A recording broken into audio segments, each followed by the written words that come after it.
Hello friends, very good afternoon. कैसे हैं आप सब? होप आप सब अच्छे होंगे। जैसा कि आप लोगों को पता है, हमारी एनसीईआरटी सीरीज़ चल रही है, जिसमें अभी हम क्लास 6 टू 12 पॉलिटी सीरीज़ कर रहे हैं, जिसमें हमने अपना क्लास 6 और 7 और क्लास 8 के भी चैप्टर 8 तक कंप्लीट कर लिया है। अगर किसी ने भी वो सारी वीडियोस नहीं देखी है तो पहले वो जाके आप मेरी प्लेलिस्ट में देख सकते हैं। आज हम पढ़ेंगे चैप्टर 9। चैप्टर 9 स्टार्ट करने से पहले मैं आपको एक छोटी सी इन्फॉर्मेशन देना चाहूँगी कि अगर किसी को भी क्लास 6 टू 12 एनसीईआरटी के हैंड रिटन नोट्स परचेस करने हो, या अगर आप यूपीएससी के लिए प्रिपरेशन कर रहे हो, किसी भी स्टैंडर्ड बुक के हैंड रिटन नोट्स चाहिए हो, तो आप मेरा डिस्क्रिप्शन बॉक्स चेक कर सकते हैं।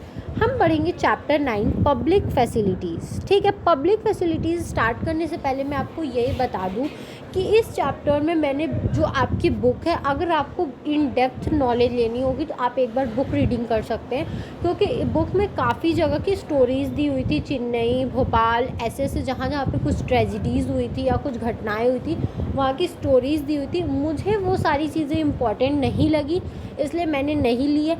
मेरा जो एक मोटिव होता है कि चैप्टर का एक कंक्लूज़न क्या बताना चाहता है, मैंने सिर्फ उतनी चीज़ें ही इंक्लूड की है।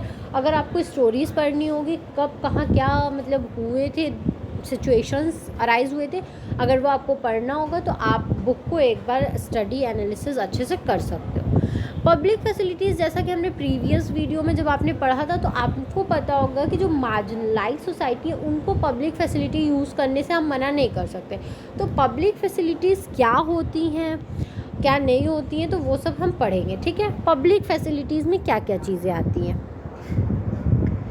Primary requirements like food, water, shelter, sanitation, health care, education etcetera which are necessary for survival are referred to as public facilities. ठीक है, जो हमारी प्राइमरी रिक्वायरमेंट होती है, जैसे फूड, वाटर, शेल्टर, सैनिटेशन मतलब साफ़ सफाई, हेल्थ केयर, एजुकेशन, ये सब हमारी बेसिक नीड्स होती हैं। ठीक है, जो कि हमें सर्वाइव करने के लिए, हमें अपनी एक लाइफ जीने के लिए ज़रूरी होती हैं। ठीक है, इन्हीं सबको हम क्या बोलते हैं, पब्लिक फैसिलिटी बोलते हैं। The important characteristics of public facilities is that benefits provided by public facility can be shared by many people. ठीक है, एक पब्लिक फैसिलिटी का एक मेन कैरेक्टरिस्टिक्स मतलब बहुत इम्पॉर्टेंट पार्ट क्या बोल सकते हो आप, बेनिफिट। एक इम्पॉर्टेंट पार्ट क्या है कि पब्लिक फैसिलिटी का बेनिफिट क्या होता है, एक साथ बहुत लोगों को मिलता है। ठीक है, ये किसी के लिए भी रिस्ट्रिक्टेड नहीं होता है कि सिर्फ तुम यूज़ कर सकते हो,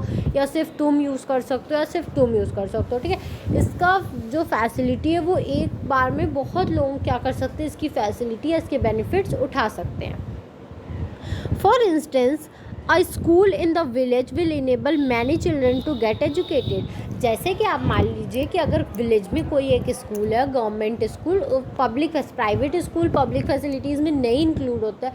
अगर कोई गवर्नमेंट स्कूल है, या कभी कभी जिन चीज़ों का मोटिव पैसा अर्न करना ना हो, वो चीज़ें पब्लिक फैसिलिटीज़ में आती हैं। तो अगर आप एक विलेज में गवर्नमेंट स्कूल ओपन करते हो तो आप देखते हो कि वहाँ पे एक टाइम में क्या होते हैं, बहुत सारे बच्चे एजुकेटेड हो जाते हैं और सारे गरीब बच्चे क्या होते हैं, एक साथ स्कूल जाने लगते हैं। Similarly the supply of electricity to an area can be useful for many people. ऐसे ही अगर आप क्या करते हो, अगर बिजली की सप्लाई देते हो तो वो एक साथ क्या होता है, बहुत लोगों को हेल्प करता है।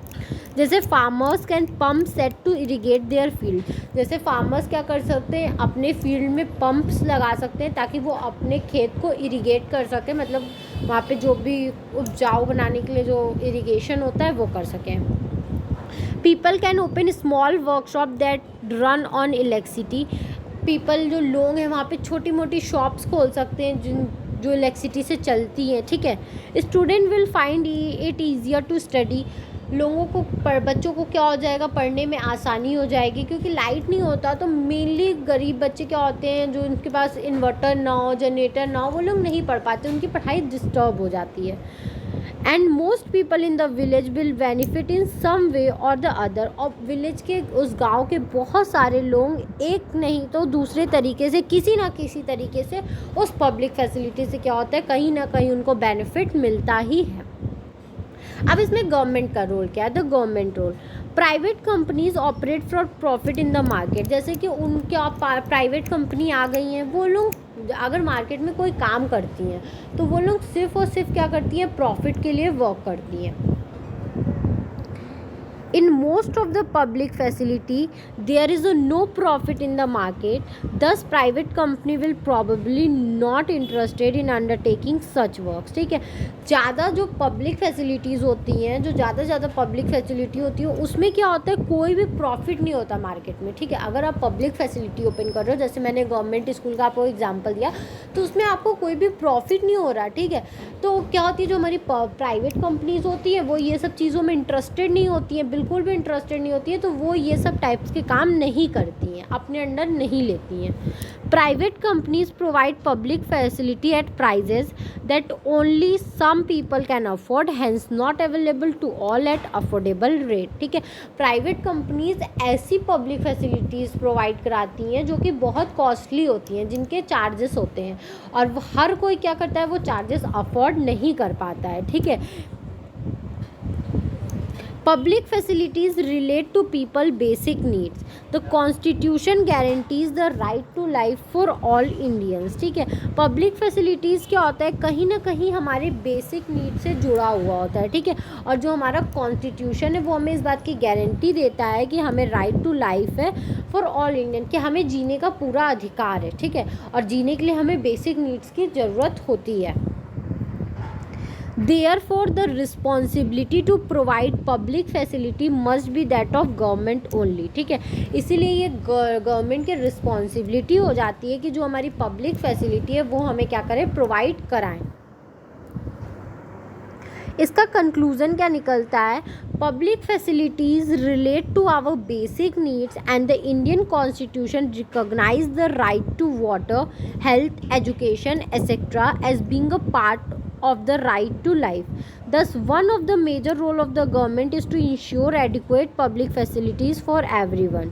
ठीक है, पब्लिक फैसिलिटीज़ जो होती हैं वो हमारी बेसिक नीड से कहीं ना कहीं जुड़ी होती हैं, और जो हमारा इंडियन कॉन्स्टिट्यूशन है वो हमें क्या होता है, जैसे कि हमारी बेसिक नीड्स में वाटर, हेल्थ, एजुकेशन, उन्होंने ये बताया है कि हर किसी को पानी मिलना चाहिए, हर किसी को अच्छी हेल्थ मिलनी चाहिए, और हर किसी को पढ़ने का हक है. ठीक है, अब वो लोग क्या है, ये सब क्या है, एक राइट टू लाइफ का पार्ट है, उन्होंने बताया है. तो ये एक मेजर रोल किसका होता है, गवर्नमेंट का, कि वो एक इंश्योर करे, वो टाइम टू टाइम ये देखें कि हर किसी को पब्लिक फैसिलिटी मिल रही है या नहीं मिल रही है. ठीक है, पब्लिक फैसिलिटी में जैसे हमने देखा, right to water, right to health, right to education, right to food, shelter, ये सब आता है. तो ये गवर्नमेंट का एक रोल हो जाता है कि वो टाइम टू टाइम इस बात को इंश्योर करे, देखें कि हर किसी को क्या हो रही है, public facility time to time मिल रही है या नहीं मिल रही है.